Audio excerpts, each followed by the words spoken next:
As the poet laureate Bo Burnham once asked, What's funny? What's funny? What's funny? What's funny? What's funny? What's funny? What's funny? Funny for funny. And I want to put a spin or three on that question, namely, what's funny to the Greeks? What's funny to the Romans? What would be considered comedy in the ancient world, and how is it similar to or different from what we call comedy today? Think about how we get our comedy today. Whatever the format or genre, most of it is performed, and it either comes to us via a screen or a stage. Rewind time back a little bit to the ancient world, and the screen part is understandably absent, so we're left with the stage. The primary vehicle for comedy in the ancient world was theater, and today I'm going to talk to you about arguably the two greatest comic playwrights of the ancient world, Aristophanes the Greek and Plautus the Roman. These guys were responsible for a good chunk of the laughs had in the ancient world, and their legacy is profoundly influential on the comedy we see today. They were by no means the only ones around, but they are the ones whose works survived, so we have good reason to believe they were pretty popular. Aristophanes came first by about 200 years, so we'll start with him, but first, before that, a history lesson. Aristophanes lived during Athens' Golden Century and was active during and after the ruinous Peloponnesian War between Athens and Sparta. Things weren't exactly going well for Athens during most of this 30-year stretch, so the Athenians were understandably less than perfectly enthused with the state of their city-turned-empire. Since theater was a huge part of Athenian life, his viewer base, so to speak, was basically all of Athens. Everyone got together to watch these plays. Multi-day festivals were even dedicated just to theater. In a time without the kind of in-home entertainment we demand to have today, theater was pretty much it. Aristophanes knew his politics and he knew his audience, so his legacy is that of hardcore Athenian-based satire.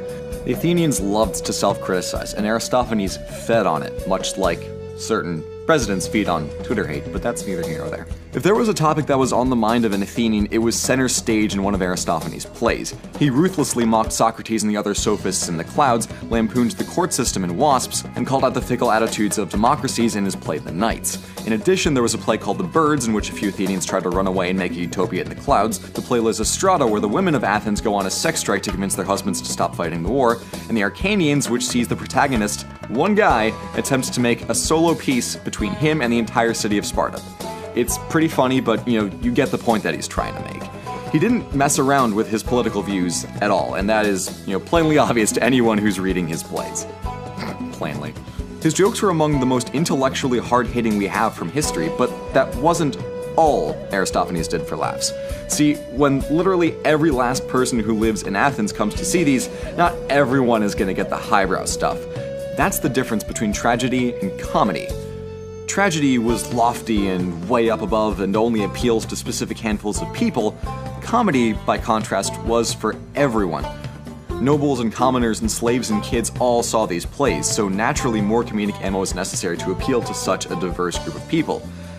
Cue the fart jokes. And the poop jokes. Yes, and the sex jokes, too. Aristophanes was a master at combining highbrow and lowbrow humor into a package that anyone in the ancient world could find something to laugh about. And hopefully think about, too. Hopefully that's the point. He lures you in with the laughs and then hits you with the satire. That's how it works. The closest comparison that you will ever see between Aristophanes and our modern world is South Park. No other show can combine such piercing, biting satire with the absolute most base bodily humor imaginable. It goes way up high and does some pretty in-depth criticism of society, and then drops way down low with Jew jokes, fart jokes, poop jokes, and all that jazz. They really run the gambit on that one. But beyond South Park, so much of the comedy we have today that's derived from satire is owed in large part to the accomplishments of Aristophanes and other early Greek satirists. But Greece can only be in the limelight for so long as, history works, and after our buddy Alexander the Passable stomped through Persia, the focus of, the world shifts to Rome, who, after one short century and some change, had defeated the Carthaginians in the Second Punic War and feels pretty much on top of the world at this point. The turn of the 2nd century BC was a good time to be a Roman. Just bottom line, you won a big war, everything's going well, good times all around. Rome's territorial holdings after the war were decently sizable, so theater troops had some opportunity to go around the Republic and perform for new people in new cities and towns all the time. But this carries with it a key problem that ended up definitively shaping the course of not only Roman comedy, but all comedy. You see, when you are performing for places outside of the one city of Rome, satire about Rome doesn't get all that many laughs. There'll be one guy in the back of the audience ha! That's a good one. But the rest of the audience is going to be dead silent. So you need to adapt the subject matter a little bit. In Aristophanes' day and in the context of the Greek polis civilization, when people don't have much reason to leave their native city for fear of being horrendously murderized, you're performing in one place with jokes about that place. Roman comic playwrights didn't have that luxury. Instead, they have to draw on something everyone is familiar with, and they set their comedies in the place where everyone lives: the household. In Roman times, the only widespread comedy was domestic comedy. This necessity for change resulted in a pervasive and complete reinvention of the comedic genre from the time of Aristophanes. Comedy needed to be relatable, and the Romans, and in particular the famous playwright Plautus, did that through the use of stock characters and stock plots. Roman comedy employed all sorts of easily recognizable tropes. Every character in a Roman play fit into at least one basic character archetype.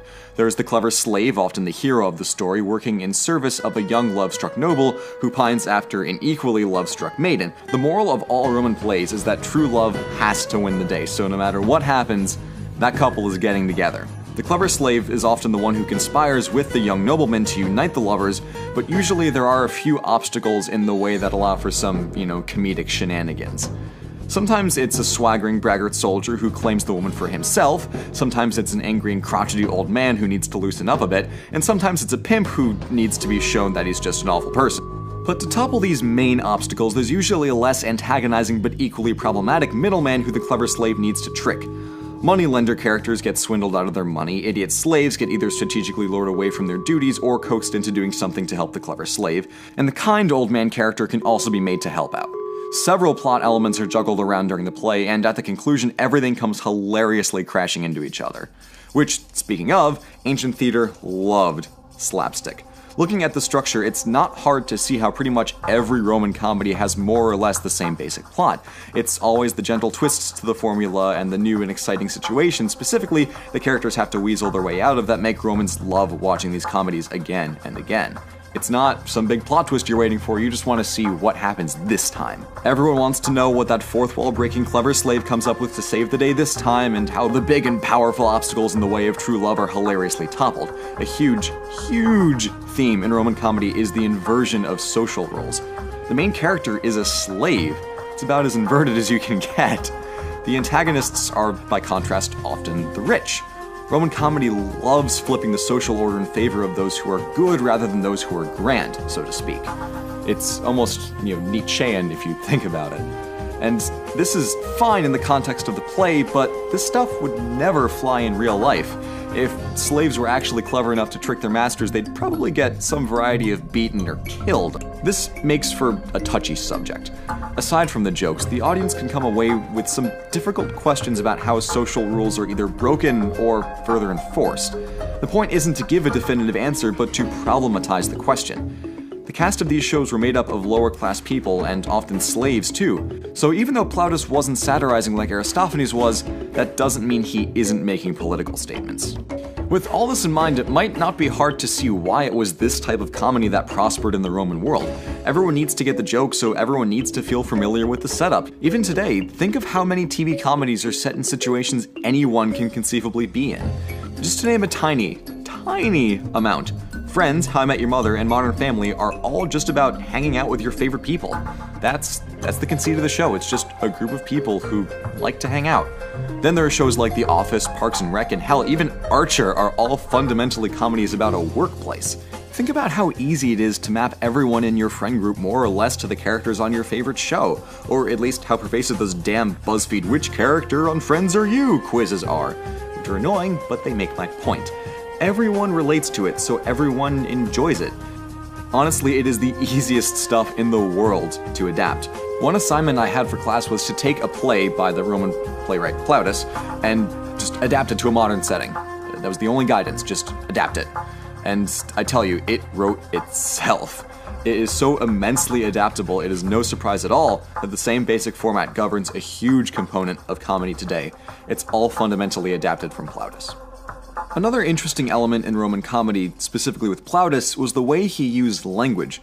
Most of it doesn't survive in translation outside of the Latin, but Plautus loved his wordplay. He rhymed all the time, made tons of puns, and absolutely adored alliteration. Even the moments that didn't have jokes at all were still music to any audience's ears. Speaking of, as far as we can tell, all Roman Company was accompanied by music, and most lines were probably sung. Some sequences were likely danced, too. The only problem, of course, is we have no actual record of the musical scoring at all, so what it actually sounded like is almost entirely a mystery.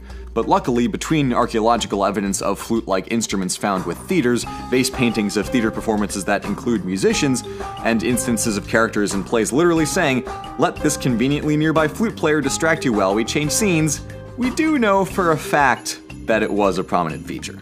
Now, for all we've said about Roman comedy keeping the same basic structure and resolution, it's cool to see how the formula was tweaked in inventive ways from plays to play. Pseudolus is a fairly straightforward Roman comedy, and the titular character, Pseudolus, is a stellar example of a clever slave done right. The Brothers Menechmi, from which Shakespeare more or less ripped his play The Comedy of Errors, is the definitive example of the twin gag. One wandering brother gets mistaken for his long-lost twin who happens to be a local in town, and vice versa. It's really, really clever and really funny. The Pot of Gold, or Aulularia, is a classic tale of greed gone hilariously wrong when a miserly old man devolves into obsession with keeping his hidden gold hidden. Needless to say, it gets ganked and everything falls apart, but it's hilarious. This play was revised later on in the French theater tradition by Molière under the name The Miser. With all this said, it may be apparent that Roman comedies were pretty much 50% hijinks by mass. They were good hijinks, damn it. Damn good hijinks. If any of this sounds even slightly interesting to you, I highly recommend you do one simple thing. Watch the movie A Funny Thing Happened on the Way to the Forum. Just that's it. Just watch the one movie. It's all the elements of classic Roman comedy balled up into one hilarious package. It's an hour and a half of quintessentially Roman humor.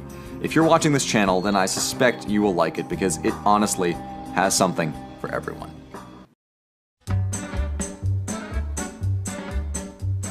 Something familiar, something peculiar, something for everyone, a comedy tonight. Something appealing, something appalling.